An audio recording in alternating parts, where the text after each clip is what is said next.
Good evening and welcome to HW News Network. I am your host Saurabh George. In a disappointing turn of events, the joint venture between Taiwanese electronic manufacturing giant Foxconn and Vedanta aimed at establishing semiconductor and display production plants in Gujarat has ended. But the question is, did India got a chance to become a leading semiconductor chip producer in late 1960s? And was Manmohan Singh government responsible, and how later China had the same opportunity?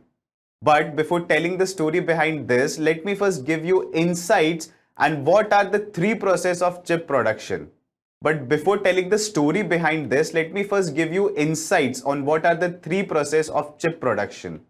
The complex process of chip manufacturing comprises three significant stages: design, fabrication, and testing.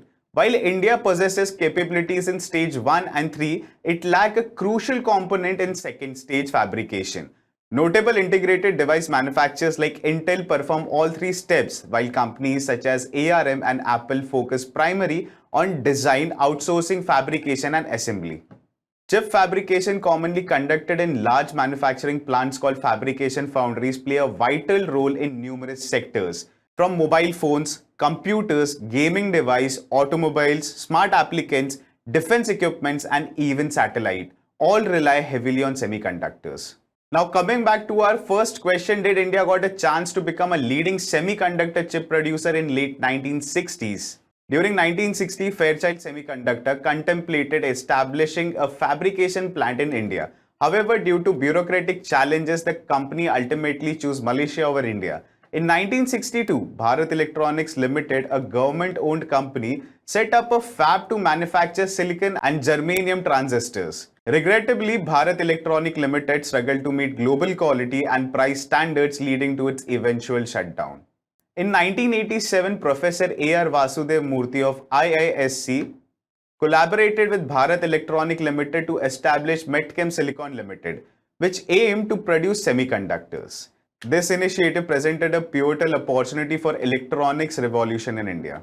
However, without promised government support, particularly subsidized electricity, Metcam failed to produce high-quality polysilicon chips, ultimately leading to its dismiss. In another fortunate incident, the Semiconductor Complex Limited in Chandigarh, which started with cutting-edge technology, was tragically destroyed by fire in 1989. At that time, neither China nor Taiwan had entered the fab space, indicating a significant setback for India. Coming back to our second question, was Manmohan Singh government responsible?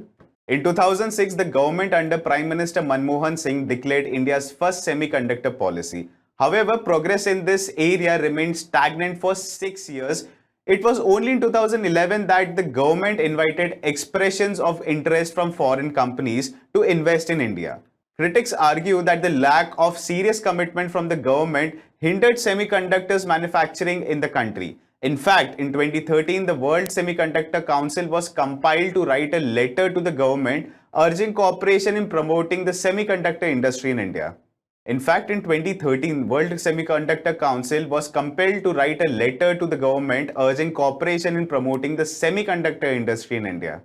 And answering to our third question, China, recognizing the immense potential in the semiconductor industry, welcomed the project that India failed to nurture.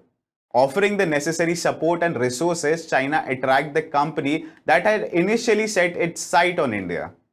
Another multinational chip producer, witnessing tumultuous experience, faced its counterpart, reconsidered its plan for a fabrication plant in India, ultimately withdrawing from the venture. The substantial investment and robust electricity supply demand by chip plants pose significant challenges for India. India's struggle to become a leading semiconductor chip producer stem from missed opportunities, bureaucratic hurdles, and inadequate government support. As China capitalizes on global semiconductor industry growth, India must reassess its strategic and actively foster an ecosystem conducive to chip manufacturing. The significance of semiconductor chip in various sectors necessitate proactive measures to strengthen India's position in this rapidly evolving technological landscape. That's all on the topic. Be sure to tune in to HW News English. Thank you for joining us.